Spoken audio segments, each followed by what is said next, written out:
অবস্থান করছি বগুড়া শহরের আজিজুল হক কলেজ ক্যাম্পাস থেকে সরাসরি আপনাদেরকে দেখানোর চেষ্টা করছি সরাসরি যে আজকের যে প্রতিবাদ মিছিল যদি আপনাদেরকে জানিয়ে দিতে চাই যে বাংলাদেশে একজন নাগরিক একটি নারীকে ধর্ষণের পর হত্যা করার অভিযোগ উঠেছে ভারতের কর্ণাটকের বেঙ্গালুরু একটি এলাকায়। আপনাদেরকে যদি একটু জানিয়ে দিতে চাই যে কর্ণাটকের সেখানকার যে আইনশৃঙ্খলা বাহিনী তারা জানান নারী বাংলাদেশি নাগরিক, তিনি 6 বছর ধরে সেখানে বসবাস করছিলেন এবং তার কোনো বৈধ কাগজপত্র ছিল কিনা এই বিষয়ে তারা খতিয়ে দেখছেন। তবে তার স্বামীর বৈধ পাসপোর্ট ছিল, মেডিকেল বিষয়ে তারা প্রবেশ করেছিলেন এবং আমরা একটু জানিয়ে দেই আপনাদেরকে যে এই বিষয়ে বৃহস্পতিবার ওই নারী তার সহকর্মীকে বলেছিলেন তার কিছু ব্যক্তিগত কাজ আছে সেজন্য তার বাসায় যেতে দেরি হবে। তার সহকর্মীকে বলেন তাকে ছাড়াই চলে যেতে। এরপর ওই নারীর বাড়িতে ফিরতে দেরি দেখে স্বামী তার রামনগর থানায় একটি অভিযোগ করেন এবং সেই ঘটনায় একজন পুলিশ কর্মকর্তা, সেখানকার পুলিশ কর্মকর্তা তারা জানায় ধারণা করা হচ্ছে ওই নারী স্বেচ্ছায় কোনো নির্জন জায়গায় গিয়েছিলেন, এমনটা কিন্তু ভারতের সেই পুলিশ কর্মকর্তা গণমাধ্যমকে জানিয়েছিল।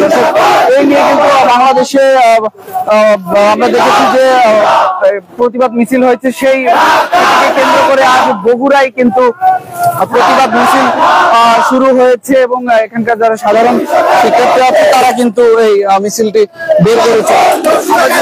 জানার চেষ্টা করি আজকের মিছিল কি কারণে আপনাদের আজকে আমরা 5 আগস্টের পর থেকে দেখছি ভারতীয় যে আগ্রাসন সেটা দিন দিন বেড়ে চলছে।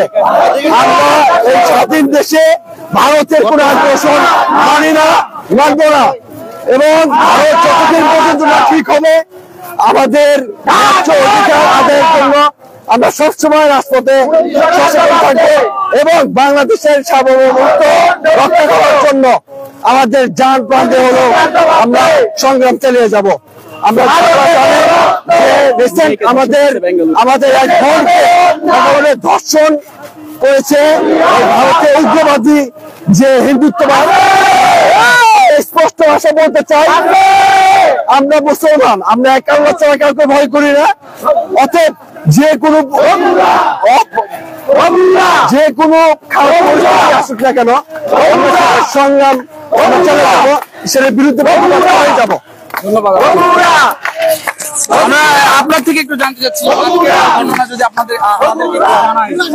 আসলে ভারত আমাদের প্রতি সেই 1971 সাল থেকে যে শোষণ করেছিল 5ই আগস্টের পর থেকে ভারতের সেই শোষণ দূর হয়ে যাচ্ছে। এই জন্য ভারত বিভিন্ন ভাবে আমাদের উপর আক্রমণ চালাচ্ছে, সেটা তো আছেই। তারপর গত কয়েকদিন আগে আমাদের এক বোনকে ভারতের বেঙ্গালুরুতে ধর্ষণ করা হয়েছে। ভারতের জানিয়ে রাখা উচিত 712 খ্রিস্টাব্দে এই ধর্ষণের কারণে রাজা বাহিরের পরাজয় হয়েছিল। মাত্র 5000 সৈন্যের বিরুদ্ধে মাত্র 5000 সৈন্যকে রাজা বাহিরের বিখ্যাত বাহিনী থামাতে পারেনি। আমাদের যদি বন্যের উপর ভারতীয় মুসলমানদের উপর এইরকম অত্যাচার শুরু করে তাহলে ভারতের 712 খ্রিস্টাব্দের মতো ভারত ভেঙে খান খান হয়ে যাবে। আবার দিল্লির লাল কেল্লায় মুসলমানদের পতাকা পট করে উঠবে। ভারতকে এটা বিষয়টা জানিয়ে রাখা দরকার।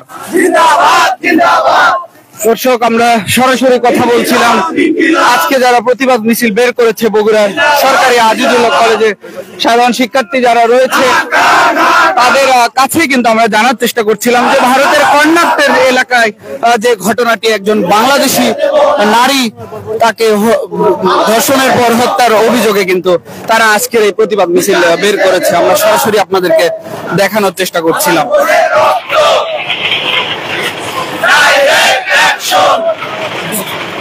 Direct action! Direct action!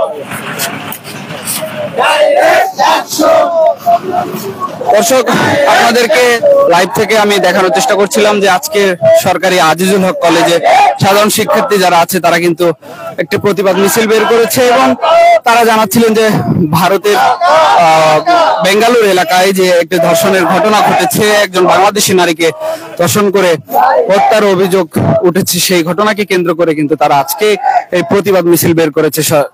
আমরা কিন্তু সেটি আপনাদেরকে দেখানোর চেষ্টা করছিলাম।